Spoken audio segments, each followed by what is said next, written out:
Tiny One Badger here, and sorry my hair is incredibly wet. There was a torrential downpour outside, and I cannot summon the urge to fix my makeup and dry my hair, so this is me today. Anyways, you probably clicked on this video because you saw those freaking adorable paws in the thumbnail, and let me tell you, they are just as cute in person. Look how cute and squishy they are. And the paw pads are all 3D. It's so freaking cute. I wish I had decent lighting so you could actually appreciate them, but I don't, so you just see all of the wrinkles and stuff and the little individual fibers of fur. But anyways, so, if you want to know how I made these paws, just watch the video. Just watch the video! This paw pattern is just my hand with a paw drawn over it. This paw pad pattern is a heart shape with some darts in it to give it a more poofy effect.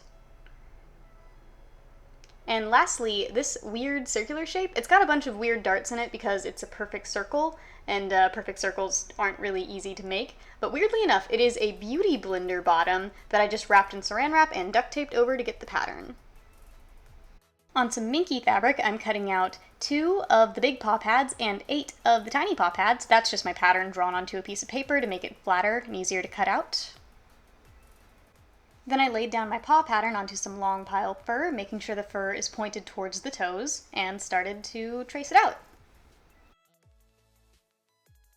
Here's how you cut long pile fur without an X-Acto knife. You just take scissors and make very, very shallow cuts into the long pile fur.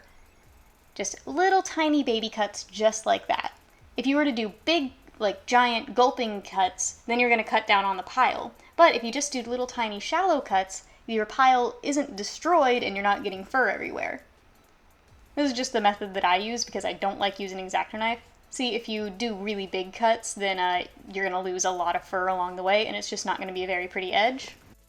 Now I'm going to shave down the paws. Now the side that gets the paw pad is going to have the entire palm shaved as well, but the top of the paw is just going to have the fingers shaved. Now you're going to want to sew those darts and the paw pads together and hopefully not jam your sewing machine in the process. Fun fact, this sewing machine is from the 60s. Doubt it. It's terrible. Cody, shut up! Now we need to cut some holes in the paws for the paw pads. Now these are the ones that are entirely shaved. And the way I did this was I took the more 3D paw pads that I had just sewn together and I tried to figure out exactly the bottom size and made some patterns with those. We're going to need one for the palm and one for the paw pads. Now I'm going to cut those circles out. Now that the holes are cut, you just do a blanket stitch all around the paw pad to get it in place. Once you have a nice blanket stitch around all of your paw pads, the way that you get them puffy is you glue a piece of fabric to the back of the paw pad. Make sure you keep the glue far away from the edge of the fabric. This will just help with sewing later on. Once your glue fully dries, all you have to do is stuff the pad with polyfill and then seal it shut with more glue. This will give the paw pad a very puffy effect without the stuffing wanting to move around. So ideally you want to make it so that the lining is on the inside of the paw, like this. Now, this is where the actual lining comes into play. Putting our paw pad face up on the lining, we're going to start pinning around the paw pad from the lining side. Now, as you can see, the lining is actually doubled over, and I'm just going to cut out a square around the paw itself. I know this seems super wrong to pin the paw like right side against the wrong side. I know this looks super weird and it's super awkward, but trust me, this is how you're supposed to do it to get that really pretty lining effect. Now, we're going to be pinning from the wrong way around, so you're going to have to feel your way around the paw to figure out which way your pins are supposed to go. The fabric I'm using is a very lightweight spandex, but you can also use a lightweight jersey knit on the inside. I would stray away from something like fleece, just because that would be very heavy and wouldn't wick away sweat at all. And I am pinning it so the pretty sides are together. This will just make the inside of the paw look all nice and won't make it white, which would be boring. And before I take this massive hunk of fabric into my sewing machine, I make sure to cut out the individual fingers. After you basically cut and trim the paw, this is pretty much what it's going to look like, with that nice lining on the inside and the paw on the outside. And then you're going to run this through your sewing machine. Make sure you don't hit the paw pads, you don't want those to get stuck. After you're done sewing, it'll look something like this, and we can just put that other piece on top and start sewing those pieces together. Now I like to hand sew this next part, but you can machine sew it if you want.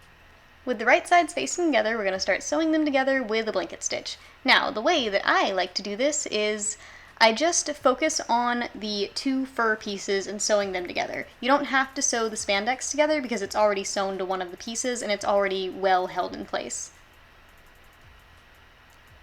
You can very easily Google how to do a blanket stitch. I try to keep it very tight while I'm doing this because if you miss a spot and you get any holes, it's a real pain in the butt to have to patch those up and reverse the hand, which is so hard. And you're going to want to pay special attention to those finger crotches. I stole that word from Bob's Burgers, but that's the place I see that it's very prone to having holes. So just make really sure that you're doubling over on those finger crotches and getting everything nice and tight together with your blanket stitch. This is also the part where you'll be very thankful that you weren't too heavy on the hot glue. This part is completely optional, but after you get a nice tight blanket stitch, I like to go over it one more time with my sewing machine just to make sure everything's nice and secured together. This is completely optional, but it's just something that I enjoy doing. I am warning you now, it is a pain in the butt getting these things the right side out. I usually enlist the help of a Sharpie or some kind of thin tool to get those fingers out, but it's just a waiting game to see if you can keep your patience in check while trying to do this. It's terrible. Trust me, it's terrible. But hey, now you have a paw that's all sewn together and cute. If you notice any holes in your paws, those can be super easily fixed up with a Henson Stitch. This is prone to happening if you don't go over it again with your sewing machine, so I really do suggest going over it again with your sewing machine so you don't have to do this step and sewing up little annoying holes that just wind up in places.